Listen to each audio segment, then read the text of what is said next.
If you smell. Okay. Just checking out some of my effects here. Sounds good. So did you guys drop a new song yesterday? Tonight. Tonight. The song that you worked on with us. Oh, really? Sweet. Yeah.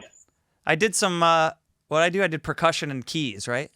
You did like an orchestral arrangement, kind of. Not strings, but you did.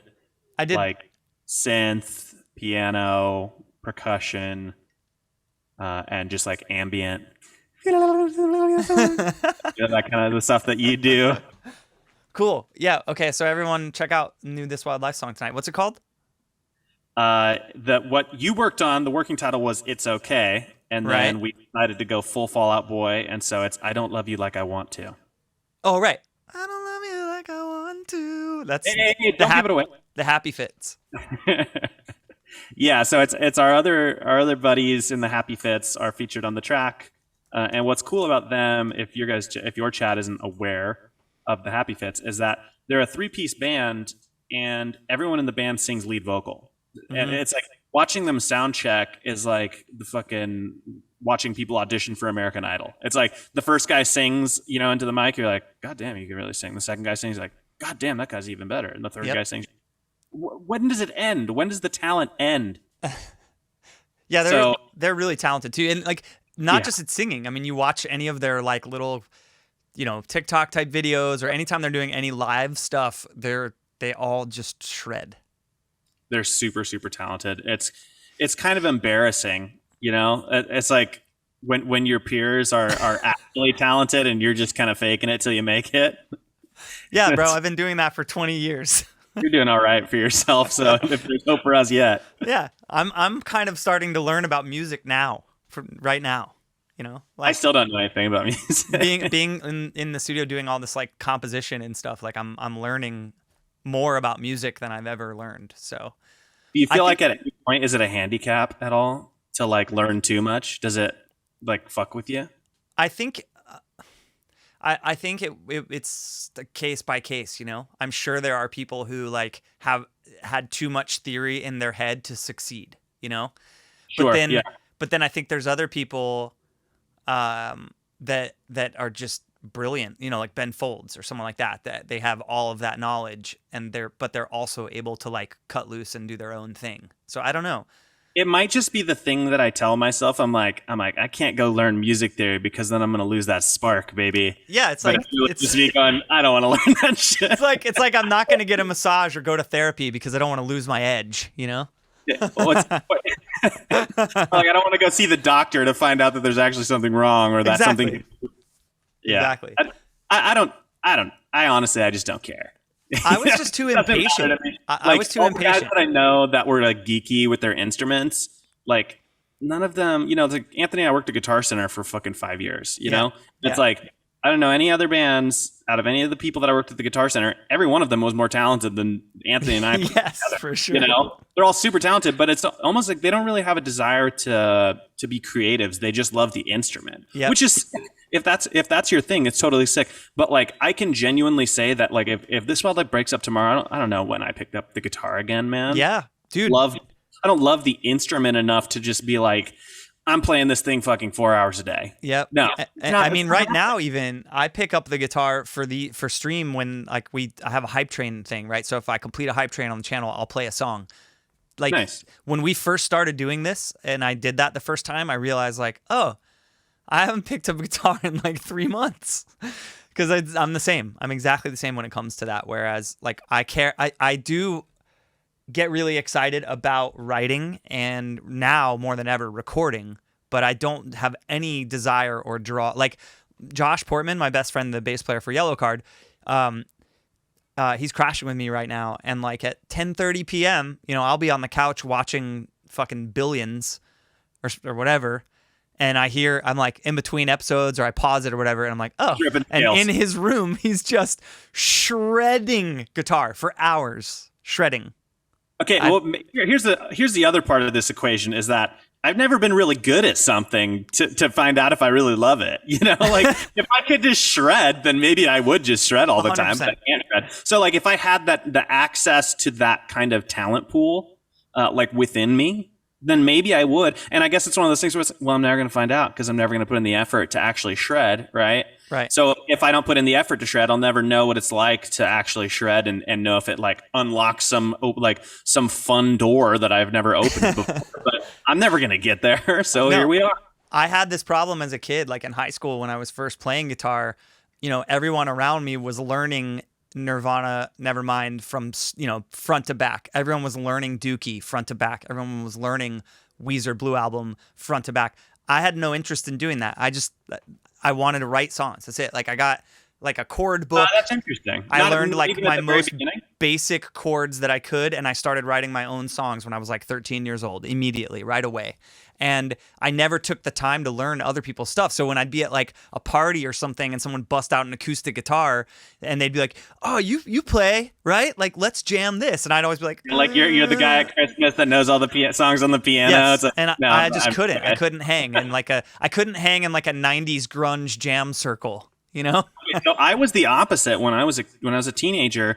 I was a drummer since I was like 12 years old. My older brother is a drummer, a fantastic drummer. So I grew up with the drums, in front of me, and I played drums for bands until this Wildlife. I was always a drummer. So, but I would be playing in bands. My older brother was playing in bands, so there's always guitars at the house, and so I would pick them up to learn other songs, Right. And I just thought it was kind of fun, and it would help me communicate as a drummer to know what the other person's doing, so I could say, "Oh, it'd be cool if you did this." You know what I mean? Right. Like just to have that kind of communication with the guitarist when you're writing songs. But I learned a million cover songs. I mean, like I knew every single Dashboard Confessional song at the time. Any of our favorite bands, and it would be like, we'd come over, and in my garage we would just be in, teenage kids. Probably shouldn't have been doing this, but we'd be just drinking a bunch of beers and singing a bunch of songs together. Hell yeah, brother! But that's the thing. That's why I picked up the acoustic guitar, was to play those songs with my friends singing along. And I've actually not even until this moment have I thought about the fact that just like that was fun for me then, and now it's fun for me to do it, but not just with friends that from high school, but with just like a big group of people, just to play the guitar and kind of lead in song. That is gratifying to me. Like being in the moment of performing is really gratifying to me. The finished product to me is more gratifying than the process to me. So like I don't love sitting down and writing a song. Like it is so hard for me to just convince myself to sit down and write songs because I fucking hate myself the whole time I'm doing it. I just go, every time I complete a song, I go, "You are never writing another good song in your fucking life, pal. It's over. That was the last one. Like whatever juice you had within you is dry now." Like I tell myself that every time, but I also tell myself every time, "It's the best goddamn song you've ever written." You know what I mean? Like whatever's newest is best. Yes. But like it's so hard for me to convince myself to sit down and write.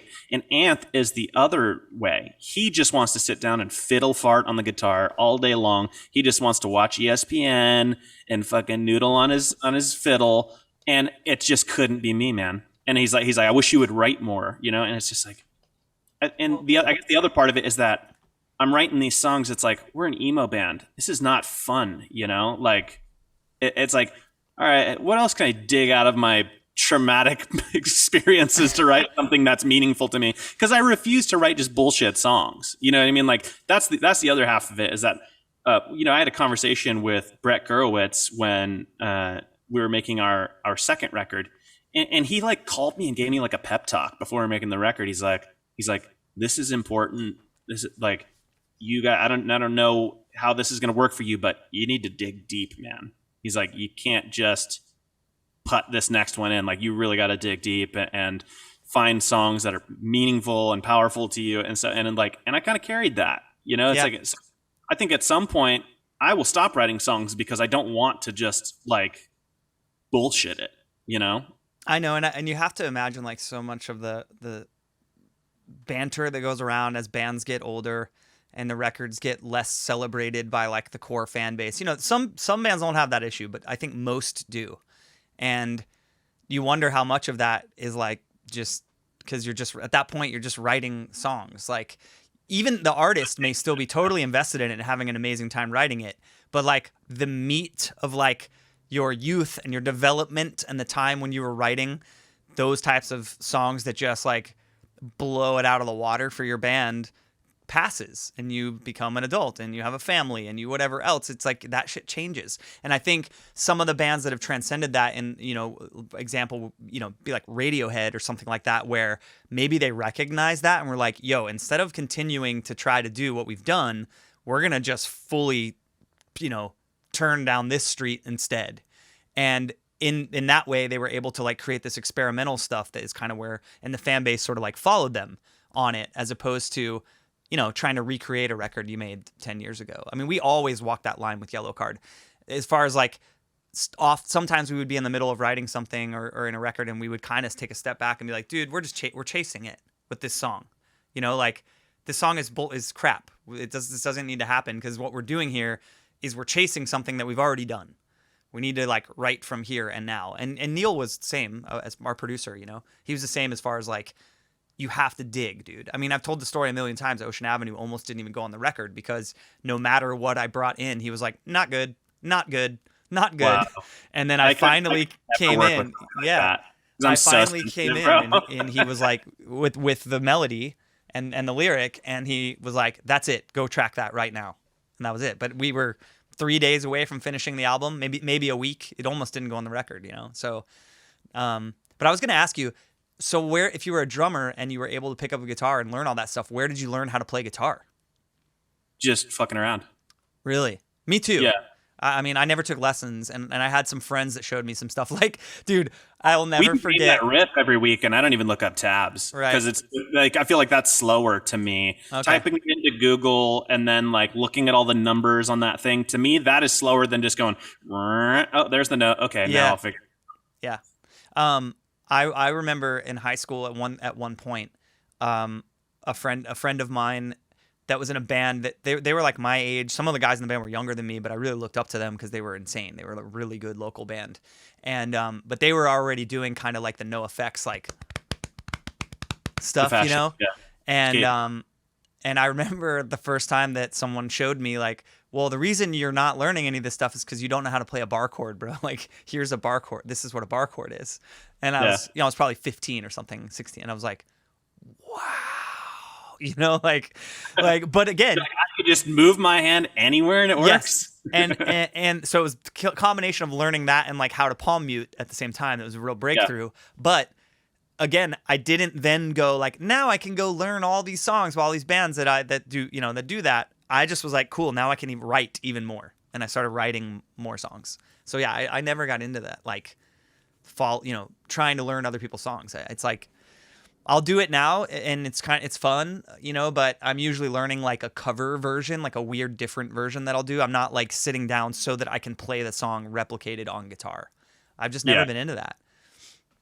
Yeah, I mean, I definitely was like, just to understand the instrument, it was like, okay, all right, Guerrilla Radio, da da da da da da da. You know what I mean? It's just like you just learn those really simple riffs first, and then, you know, learning how to play in different tunings when I was learning Dashboard songs and stuff. And then it's like, oh, Everlong by Foo Fighters, drop D. What is this? What have I unlocked now? You know, so it's change your life. That stuff is life changing when it first happens. Like when I first learned how to chug, dude, come on now, that was huge for me. Yeah. And you know, unfortunately, I don't get to utilize my chugging skills these days, but I could still kind of get up there with them. But yeah, at some point I stopped caring to learn other people's songs. Maybe it's when I started first writing songs. Yeah. You know, like I think it helps to learn like chord progressions, how people structure their songs and stuff like that. When you study other people's music when you're first getting started, it's I think it's super helpful. But you kind of hear people say sometimes like learn all the rules so that you could break them like a pro. Is that the term? Where it's like, well, I learned how all these other people do it, and I understand it enough so that I can go off on my own and do my own thing and do it a little bit differently than what they did. Right. That being said, we're still just like stealing the Weezer Green Album song structure every song, or 8 out of 10 songs, but that's what we're doing. It was all about learning this chug. You know, the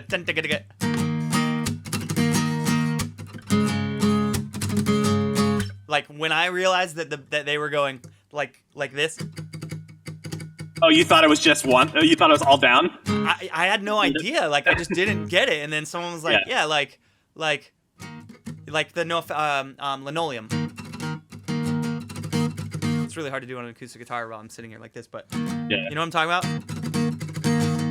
Yeah, I never listened to And know when I that. learned that for the first time, it was like, okay, palm muting. So that's when you start like, Oh, yeah.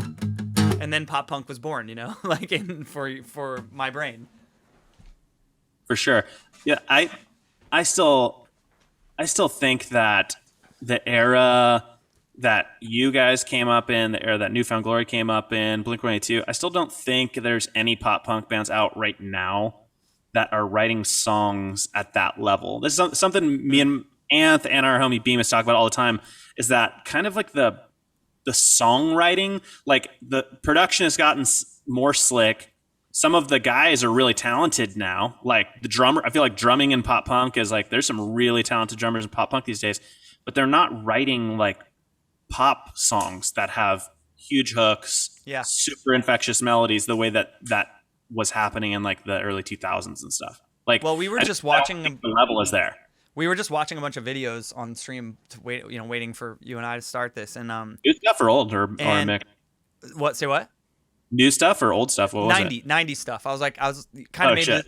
I kind of decided today that for the next week or so, I'm not going to do any production because of how jacked up my computer seems to be. I explained this a little bit to you on the phone, like trying to get away from the 2 PC setup. I've got it all running on this little Mac Mini now, and it's so pissed. It's like, no, I'm not going to run Streamlabs and Pro Tools at the same time. I'm not going to do that for you. It's crazy. So- I'm doing that on my laptop. Yeah, but are you running a Pro Tools session with like 60 or 70 plugins or 60 No, and 70 I'm just running tracks? And Logic.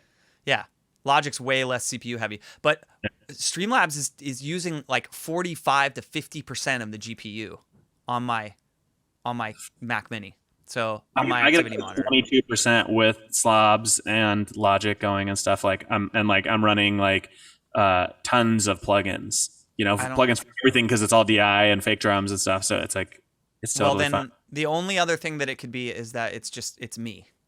That's the end of it. That's the other anomaly. I don't want to hear about your dark cloud. I'm just saying, Mara, back me up, please. It could just be that it's supposed to be working. It could be that it's supposed to be working fine, and it just isn't. That's also something that could be happening. When somebody subscribes to our page, we cannot get it to show that they subscribe to our page. Like I know you've been trying to figure that out for like 5 months. Anth has been on with troubleshooting with tech support at frickin' Streamlabs for like hours with multiple people. Just go, I don't understand.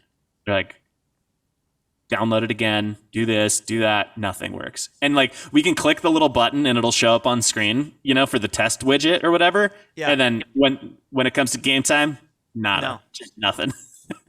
Cool. So Tech life. It's just a nightmare, yeah. This stuff, and it's funny because like neither Anth or I are big like tech guys. Like we're not Right. gearheads or anything like that. And we're just like, but this is kind of what we're doing now, full time Yep. to a degree. So we got to figure it out. I know. And that's been my whole thing. I mean, I'm sitting right next to our in-ear monitoring rig, and sometimes I look at it and I go, there's just hundreds of cables back there, and I have no idea how I got it all plugged in right and working. It's like sometimes like. And we haven't played a show in fucking 2 years, so it's like Yeah. we did a private performance like a few months ago. Like we played a wedding, right? Mm-hmm. And I had to get this monster taken out of the big rack and put into smaller ones so that we could fit it into an SUV to drive it, and I had to plug it all back in, and I was just like, how did this become my life? Because this stuff is my actual nightmare. Yeah. Well, you should see when you guys come here to Nashville to make the full Pop Punk This Wildlife go. record. You'll get to climb back behind each side of this desk, and you might throw up. The rat's nest. You might have a heart attack, bro. You would be more disgusted by mine because my not only does my dog shed a lot, but then my beard hairs. Like when I'm sitting there thinking, I just kind of like pluck out my beard hair constantly and just drop them at the floor so they get stuck in all the cables and I have to vacuum them all out. So Wow. it's literally disgusting. Beard hair stream, guys. When we're driving on tour, like I just have like I I don't know if it's like an anxious thing or something, but I just sit there and just pluck out beard hairs. Like I find ones where I have like some kind of beef with this particular hair, and I go, "You're gone, buddy." Get out. And I just drop it into, like, okay, so if you're driving a tour van, there's that little like slot for the step to get in. Yep. So it's not in a regular car, right? It's only in like trucks or like a touring van, stuff like that. It's like a plastic step up. Plastic thing. It's just inside my the van. beard hair. Yeah. It's full of my beard, It's a beard hair bucket. I open up the door and it's just like a fucking tumbleweed of beard hair just flies away. It's super gross. And that's what underneath my desk looks like at the moment. I love I vacuum 3 times a week. That's really, I mean, I'm curious, like, because yours just is working fine, but I don't know if it really is just the fact that, I've heard always that Pro Tools is more intensive than Logic is, because Logic's native to the computer, it's Apple software, but yeah, I mean, all I know is it's just, dude, it's so laggy. Like both programs are super laggy when they're both open. If I close one or the other, they go right back to being super, super snappy. So like, I just can't figure out what it could possibly be. So I talked to my buddy Adam, who I do the podcast with, and he's an Apple. He works for Apple, and he was like, dude, it's got to be the fact that you don't have a GPU in there, and you're running Pro Tools. You have like this crappy little Mac GPU graphics card. And so you're gonna have to try to get a computer with a bigger real graphics card. See if that fixes it. If it doesn't, I'm gonna get a new Mac Pro, regular Mac Pro. I'm gonna mortgage my house and get a Mac Pro, basically.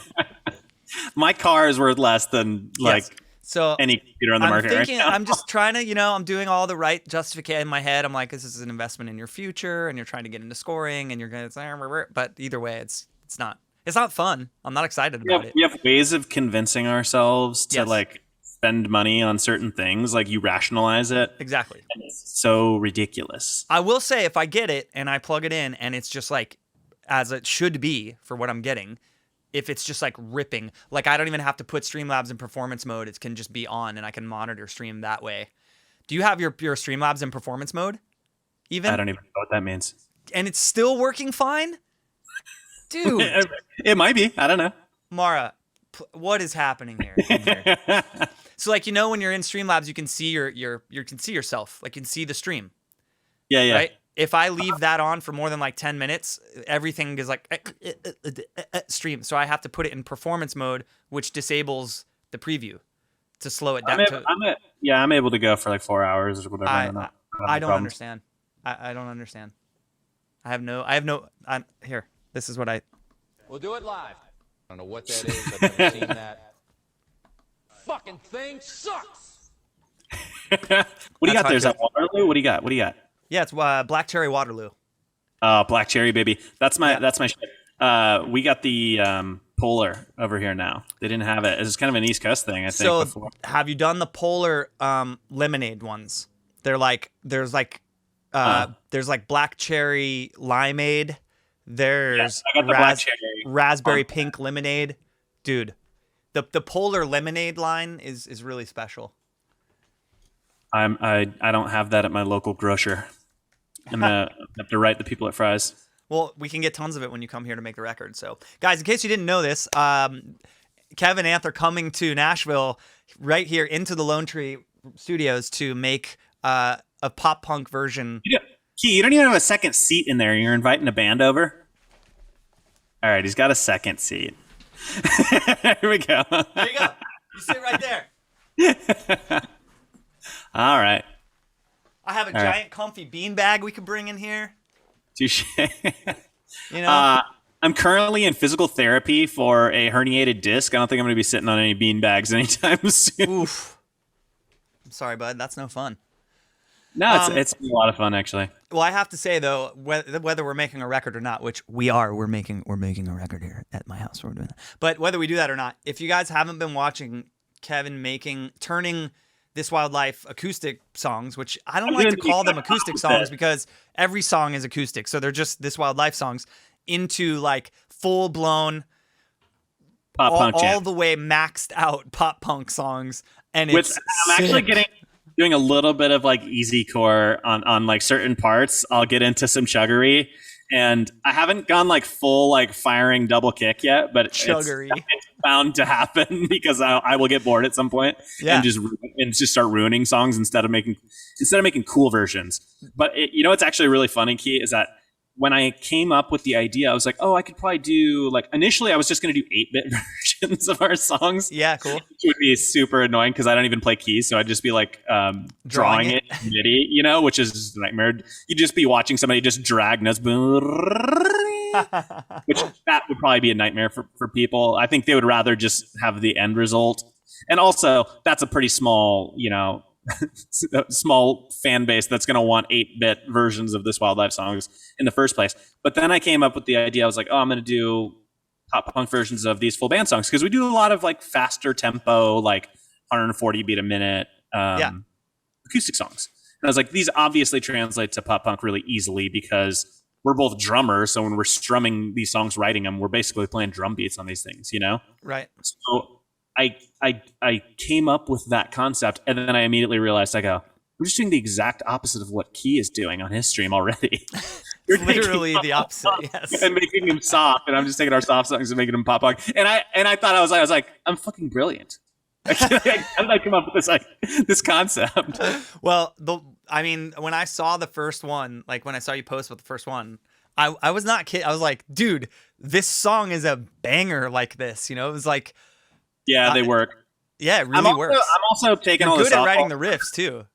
I'm already taking all the softballs though. Like at some point, I'm gonna have to do some versions of songs that are like really slow. Like I'm just picking the songs that are just. It's like, yeah, you could literally just play drums over the top of this and put some distortion on those acoustic guitars, and it would almost work off the bat. Yeah, but I think depending on the tempo, but like the slower the song gets, some of them are going to lend themselves to a nice middle of the road, like Ocean Avenue style pop punk beat, right? Like that's what you're talking about. You do that like 140 to 160, whatever, where you're just like, dude, okay. Right? I didn't realize this. Keith, so we're doing tonight on stream, we're premiering the video, and we're also doing like an emo cover night. And so I picked like 5 of my favorite, like just like scene classic staple songs, right? And 3 of them had the exact same BPM, including I think yours. So we're doing only one, and I think only one's at 162, or maybe I'm thinking the wrong song. But it was like I'm Not Okay, MCR, The Middle, Jimmy Eat World, and what was the other one? It may have been Hands Down. mm-hmm. Were all 162 beats per minute.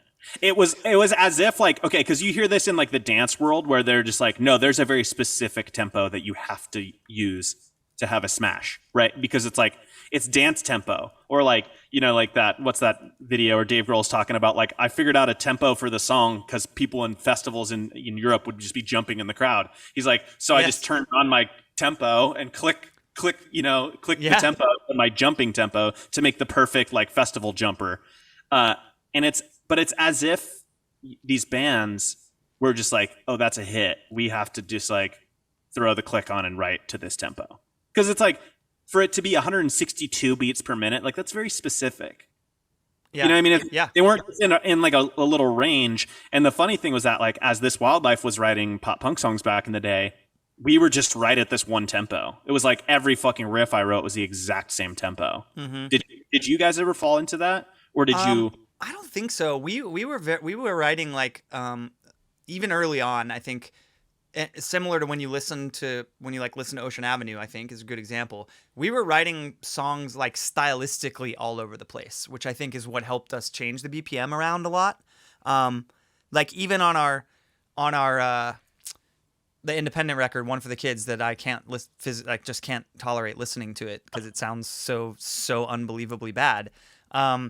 We had like a 6/8 like acoustic kind of waltzy song. We had one, I think we had two songs that had like the full NoFX punk beat, in them, and then we had a couple like halftime, but like. And then on into Ocean Avenue, we had View from Heaven, we had Back Home, we had Only One that is like different. So we were like changing it up pretty early on, like not getting stuck in sort of like, but it also wasn't like as riffy. I think you were a little bit behind us, and everything started to get a little more riffy. And I think that stuff all lived in the same sort of space tempo wise for a while. So, but I think we were just really conscious of like spreading it around and like having different styles of songs on the records. We never had a we never had one of those. Like I think it was more of like the boots. Yeah. That was like our sweet spot. Well, not sweet spot because nobody actually fucking liked us at the time. But like that's where that's the space we were occupying. I think they're really gonna like it now. I'm serious. If you like, I think the fact that it is what it kind of a novelty thing that you're doing, but it's so good. Like I think people will be into it, man.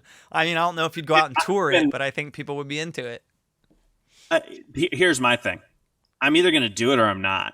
So it's like right now I'm just fucking around in Logic doing these like demo versions basically of these full band songs. So we're either going to leave it as fucking around demos, or we're gonna make an album of it like really well and go out and tour it. Right. You know, and I was like, it was actually the first night that I did one of those streams. I texted Anth afterward. I was like, people really like this, man. And like he posted like a clip of it on Instagram, and it got like a lot of interaction and stuff. Yeah. And he's like, yeah, you got to keep doing them and stuff. And I was like, okay, here's the tour. We come out and we play an acoustic set, and then we leave, and then we come back on stage, change the production around, and play a full band pop punk set. That's what we did for Ocean Avenue acoustic. We played the whole album acoustic with drums and stuff. Like a great hit set. And then we took like a 15-minute intermission and came out and played a full electric set. The show was so long. No, hold on. Did you play Ocean Avenue in full again? We played. No, here's what we did. We closed with Lights and Sounds. And so when it got to I'll say I knew you when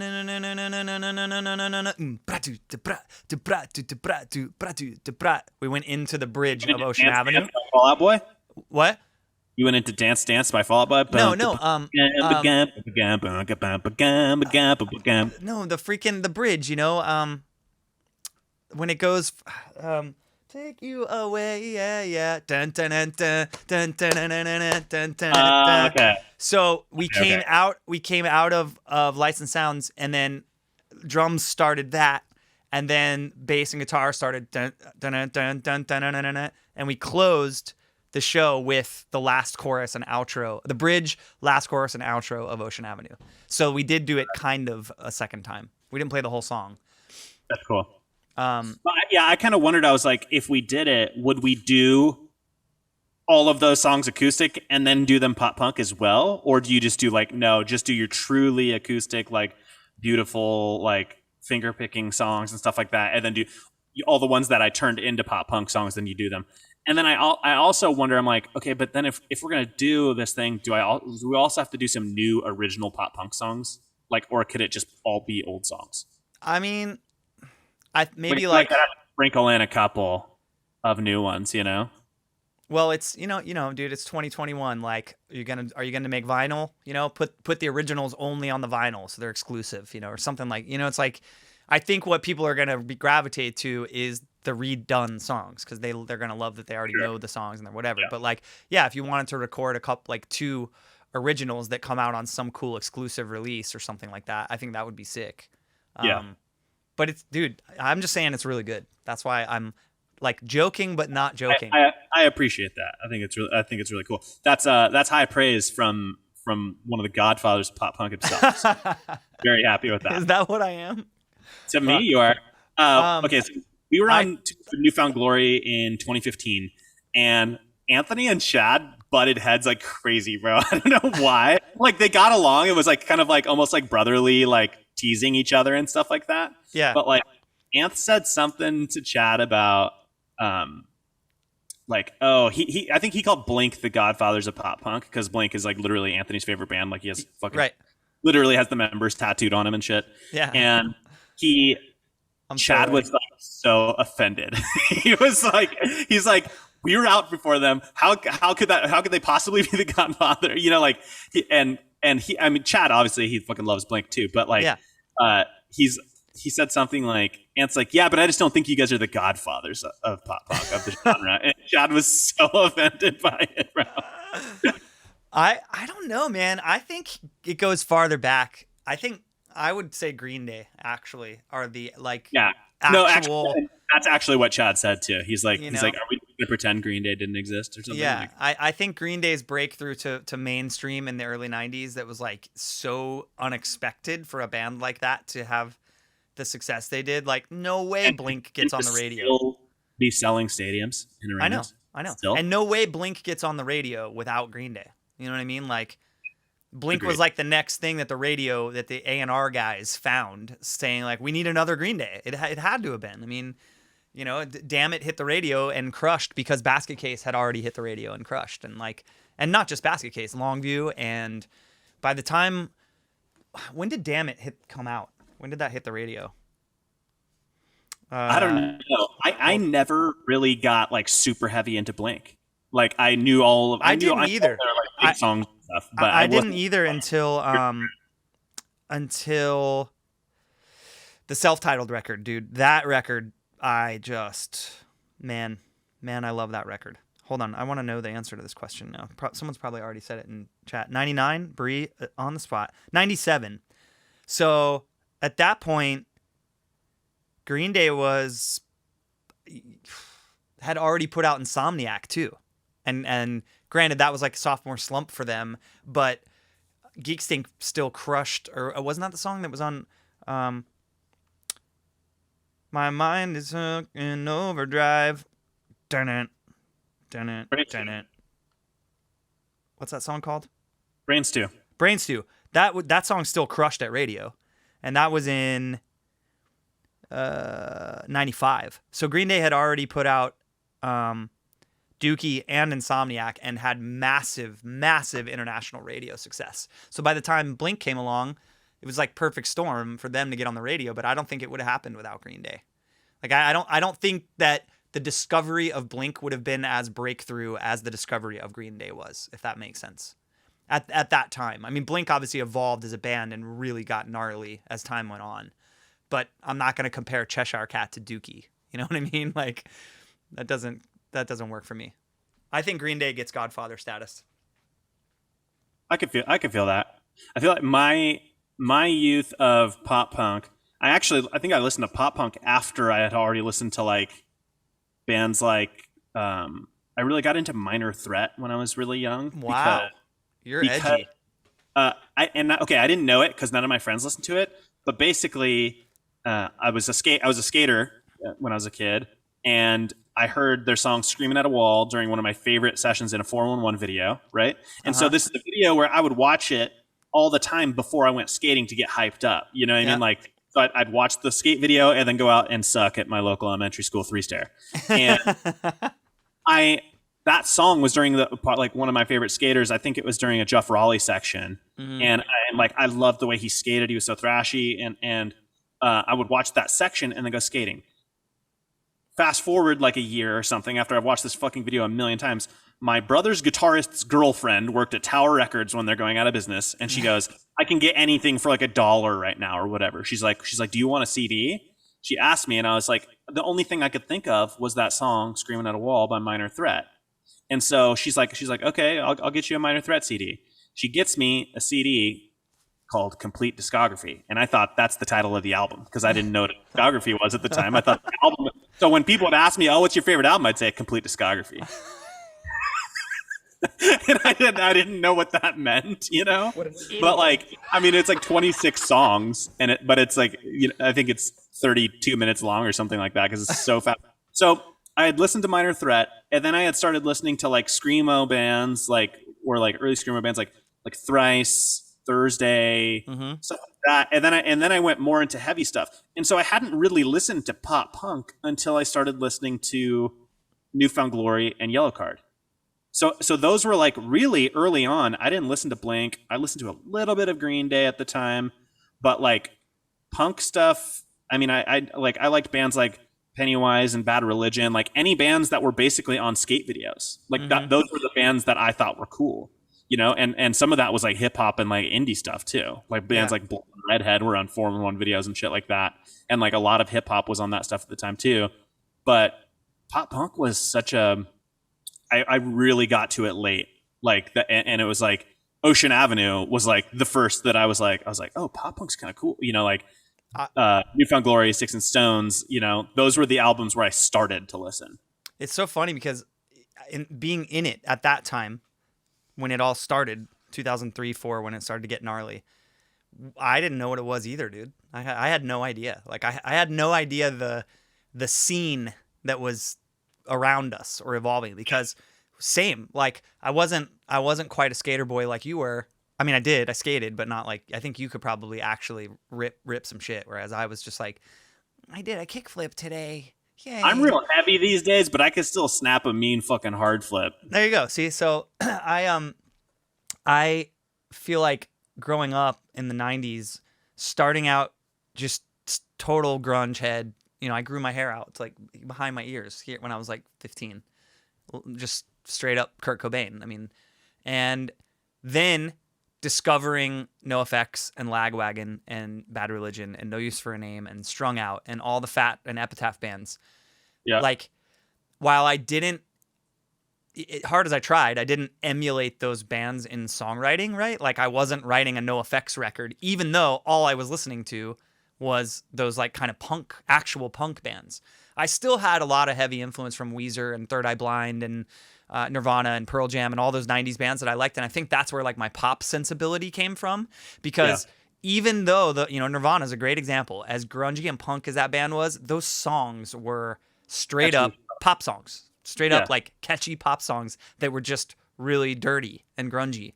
And they were hitting choruses. Yeah. The chorus happened 3 times in every song. You know, he knew what he was doing. And I think I learned subconsciously from that. So I took kind of the energy of like the more modern like punk sound that was happening on Warped Tour, but the songwriting, I was still more, I don't know, like it wasn't like my lyrics weren't super punky, you know, and the melodies I think were a bit more pop. And so we got into making these records and we found out we were like in this group of bands, and I actually think got kind of a bad rep, and rightfully so, for being a dickhead about it. Like I was like, I don't get it. Like this, no, we're not fucking pop punk. We're not, what are you talking about? Like I just wasn't, it didn't register for me that it was like a genre, you know? And it took years to be like, oh, okay, I understand like the community of the bands and what was happening.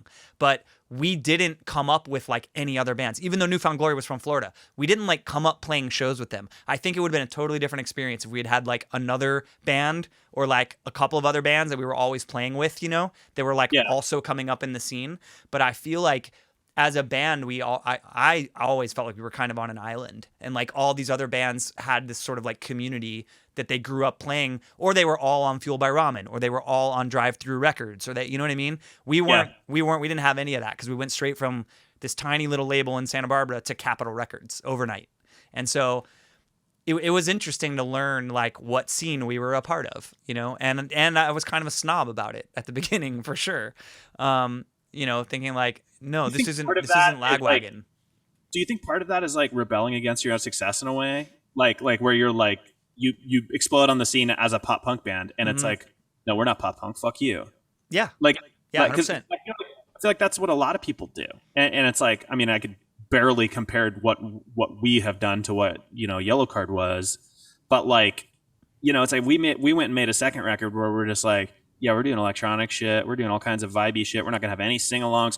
Our most popular song off of our second record was a B-side that we didn't put on the record because we said, it's too much of a sing-along. You know what I mean? Like, it's like that was a bad thing. Yeah, you know, and it was like, I think there's a lot of people that do that. Like early on, we had a song called Puppy Love that was like the only love song that we had for fucking, you know, 5 years or something like that. We just refused to play it. You know, it was like everybody's favorite song. It's still on our fucking Spotify top 5. And it's like literally a song about a dog, you know? And it was just like, I was just like, I don't want to play that song. It's too corny. You know, it's like, and it was like, we just didn't want to do the things that everybody wanted us to do. It's like, oh, we could go and repeat that. We could run that back, but like, no, fuck you. I'm going to do something else. Look what else I could do, Mom. You know, like, yeah, it's like, I don't know why that's like an instinct you create something as an artist and like, you love it, and then people love it. So what's the problem here? When they want you to do it again, it's like, no, I'm not your fucking monkey. I'm not going to go back and do that again. You know? Right. Well, And then you do your return to form record, and you'd be the monkey, and you got to do it again. you're telling the yellow card story, bud. Well, we did it a lot quicker. We did it on our third record. We're like, boy, we got to pick up these acoustic guitars again and So did do we. our. So did we. Our third, not counting the indie record, like when it comes, talk about Capitol, like how big Ocean Avenue got. We did exactly what you're talking about. We said no. In fact, down to the artwork, I want the cover of Lights and Sounds to be like palm trees that look like they're in the middle of a nuclear wasteland to show like how much we're burning this summer happy pop punk thing to the ground. Yeah. And people were not that stoked on that move, And so I told you this before. I said when you guys put out that promo with leather jackets on, I was gone. you were I was out. You were I was out. out. The leather jackets never went away though. And I've told you this 100 times. That doesn't bum me out. Like there's no part of me that wishes I was still wearing cargo shorts and Free Hurley t-shirts. No part of me. Dude, I don't know why, but I was listening to a podcast like 2 hours ago, and they were talking about Hurley. It's way too much Hurley talk in one day Yeah, for me. like I don't miss my Famous Stars and Straps Cadillac belt buckle. I don't miss that. Just giving your guitar just rash, dude. Yes. Just rash in the back of your Gibsons. Yes. Yeah, we actually, Bree, I started with Etnies from high school, but then we started getting free DC shoes, and I perfectly fit in the size 9 DC, which is the sample size. So when we were in SoCal, we would go to the DC factory, and all of the samples that don't get made, they were literally like, seriously, you're not being over grubby. You can literally take whatever you want. Like they're sitting on the floor to be taken. So we would just go, I would leave with like a trash bag full of DCs and, just like shoe racks of DC shoes that I never wore. But like, yeah, I don't miss that. Did you vibe at all. stuff the tongues with extra socks to make them real puffy? Because that was the thing. Stuff for a the while. tongue to make the tongue more puffy. Yeah. Because No, the skate I shoes at that didn't. time were like super fucking bulky, And so what they would do to make the tongue even puffier is you would like roll up a sock and stuff that inside your shoe so that the fucking tongues were just like And then- full of shit. And that way you're like side cut, like the cuff side cut Abercrombie jeans would tuck behind the tongue, Like or your Hurley jeans or your Hollister jeans or your whatever 2002 jeans you were wearing that were. Do you remember the zip off pants to shorts? Like the convertibles? Do you remember those? Those No. are popular. Okay, those were popular during the same time as like the Hurley craze. And okay, so I just grew up super poor. Like we lived in an all right neighborhood, but my mom just literally spent every dollar she had on rent, Yeah. So we never had the rockin' shit. I had to wait until I got onto the racks at the thrift store to get like whatever was cool the year before. And so I finally get my fucking convertibles, dude.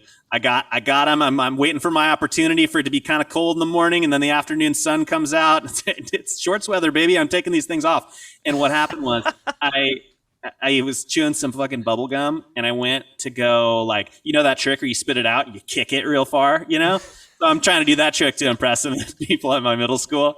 And I kick it and I don't see where the bubble gum went. It's just gone, and I'm like, whatever. Okay. Come to like, 4 hours later, 3 hours later in the day when I go to gym class, I realize this thing is stuck to my pants. The gum has gotten stuck to my pants and my shoe and is like spread. And they were permanently shorts after that because I put in the washer and the dryer, and it just like literally like fucking ruined the pants. So I only had the shorts. But all you had to do was zip them off, right? Though, and you were fine. I had my one day, my one opportunity, one moment, and I squandered it. I don't remember the zipper shorts pants. I just don't. What about the time with the Hurley shirts when people would wear a baggy white tee underneath it and cuff the sleeves so it had a big white cuff? I'm You'd have sure. your red or your blue or your green Hurley shirt. Also, they only did RGB, like no other shades at Yes. all. Just red, green, blue. Those are your options. Yeah, dude, I'm sure you can find on the line a photo of me in a blue shirt that says Hurley International in yellow and Sure, a white. So like, the Hurley shirt, like maybe the collar wasn't like super great. Like this is a great collar on this t-shirt. I'm a big fan of these shirts, like it just really, I don't like a low collar. I feel like I look like I hate it. I look like a goober in that. Some people pull Yeah, it off but really well. that's I just don't think I do. So That's like an indie guy shirt with the yeah, boat for sure, neck. for sure. So back in the day, you'd wear a shirt under your shirt so that you could still look like you're getting choked by your t-shirt. And so I'm sure there's a picture of me in multiple RGB Hurley shirts with a white shirt underneath it and like cuffed up like you're talking about. I'm sure of that. Worst. They had the opportunity to print shirts on any color garment they wanted. Yep. They insisted on it being also- primary. Also, I was like at that time in 2000 to 2005, like the leather jackets and regular fitting jeans and like just Converse, no more stuffing tongues in there, like socks in You your tongue. betrayed me. What you're talking about is betrayal. Yeah, the betrayal didn't happen until 2005. It's And fashion betrayal. so between that, before the fashion betrayal, between that time, like and even up in 2005 still, but I was like sickly looking skinny. Like not like, oh man, you must have a good metabolism. You're thin and like you're fit. Like gross skinny, like sick. Like what's wrong with you? And Like so biceps that look like wrists. yes, 100%. 100%. Only elbows. Only elbows. And so like I would be on stage or like in a photo, a press photo or something or whatever, wearing, a Hurley t-shirt or a Volcom t-shirt or whatever. That's like, I'm rail thin hanging out of it. But then the bottom half is like, like loose fit Hurley jeans or Volcom jeans. So it just looked so disproportionate. Like my bottom half was so like bulky and frumpy and my top half was so tiny and thin and frail. It was the worst phase of fashion of my life. It was the worst. Not only was the shirt and the shorts big on you, but you were small on them. 100%. So- I think I dressed better in high school on my own, like picking my own shit out, than I did when I was getting free clothes and like dressing in like skater, Hurley, whatever stuff when the band was blowing up. Okay, with the baggy Dickies shorts, was that Blink-182 that set that off? Dude, were they- all those they SoCal, dressed- all the They SoCal dressed bands. like that was like a Chicano thing, the Yeah. baggy Dickies and sagging them, like that was like. But if you think Southern about California think culture, about Limp not, like- Bizkit, think about Deftones, Yeah. then Yeah, then the- it crossed over to Pennywise. Deftones are actually Hispanic. Yeah, but you know what I mean? Like it crossed over from some of the like new metal type or like heavy bands also into the Blink and the West Coast like punk rock. So Dickies just became industry standard for sure. Yeah. When's the last time you rocked some Dickies? Probably 99 maybe 2000. And like Okay. and it was I like thought about buying some just for like shits and gigs, just for like promo videos for Instagram and shit, like just to get like. Or- I went on fucking Amazon to see if I could find some baggy Dickie shorts and like a Volcom shirt or something like that, so that I could do like pop punk, like promos for Name That Riff. yeah, I didn't. Ultimately, I didn't pull the trigger. you should do that. I think that would be hilarious. But I was gonna say like 99 probably was like same thing, like whatever skate shirt, Santa Cruz shirt or like Volcom Sure. shirt or whatever. Dickies, like baggy ass black Dickies shorts, and then like tube socks almost up to my knees. Like Yeah. like striped tube socks up All right, over my top, calves. top to bottom, Vans classics, Yeah. right? Yeah. White socks, up, baby, high. Okay. Dickies shorts, long as can be. They should be reaching the white socks. I don't want to see skin on your legs. Up, first. up, baby. Okay, and then holding those Dickies shorts gracefully on the cusp of your ass All is a day. famous Stars and Straps belt, Yep. right? Your shirt cannot be longer than where the belt is exposed. No. The shirt, and we're not talking Otherwise, about you have to front tuck. We're not talking about tucking the shirt in, though. We're just talking about a shirt that barely reaches Yep. the buckle of your, so that if you stretch a little bit, skin, baby. We're seeing torso. The second you do one of these, torso is exposed. The shirt itself could be a number of different things. We're talking Volcom, we're talking Birdhouse, we're talking Hurley, we're talking maybe even Fox Racing or Quicksilver. Ooh, These are our options. Billabong. That's Billabong. Okay, so these brands, first of all, how anybody ends up wearing like a fucking Quicksilver, like a surf company, anything like that, if you don't live in Huntington Beach, like how did these companies become so fucking popular in like middle America and everywhere else? Was it just because the bands were wearing it? I You're mean, the problem. yeah. You did this to us. Yeah, we did. But You did this to us. But I mean, you think about like action sports and the way they really kind of exploded around that time. You know, skateboarding and surfing through the 90s, and then yeah. and you know, as like television and ESPN and all that stuff, the X Games started. I mean, that's where those brands really lived. And then there was always that association between the Warped Tour kind of, we call it pop punk, whatever, you know, sound and action sports. So I think all the brands were kind of incestuous with that. Like DC didn't give a shit that we weren't pro skaters. They were like, you're in a band and you're, you know, getting on MTV. Here's shoes. Yeah, there was a symbiotic relationship between skating and punk for so long. For sure. Here's a question: Have you ever played a show in a half pipe, or do you have a video in a half pipe? In a half pipe, no, but definitely have played at skate parks all the time back in the early days. And then there was this venue somewhere in California, and I don't remember if it was Ventura. Is that the one that had the ramp inside? Yeah, Ventura, the Alpine Theater in Ventura. That's what you're thinking. Look at you. Okay, but there was also a place in Buffalo that was a skate park that bands could play at, and I'm curious if you ever played there back in the day. Because I don't think so. But I mean, I have like, you know, my memory sucks, but I have like visions of, you know, us like me with my sparkle top Les Paul, my blue sparkle top Les Paul, in all of the clothes we just described, and like an easy up tent over the top of us, just playing on the concrete. You know, just couple of stands, couple of speakers, just playing at the skate park. Lots in California, though. Okay, so the Alpine one in Ventura, that was like a big one. It was like a pro venue, right? But then there's a couple like smaller places. There was one in Stockton. There was a skate park in Stockton that had a stage, and you could play there. And then there was also, and the first time that we played there, there was a house on fire across the street, and there was just people just walking by as if this house wasn't on fire.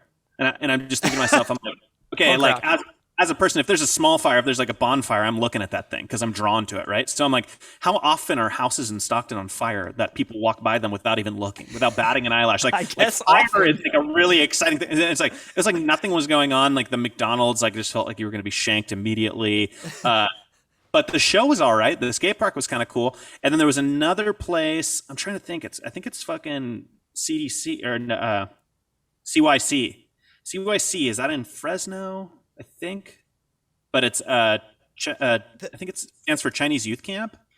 So it's kind of like it's almost like a YMCA, but for like skating. Okay.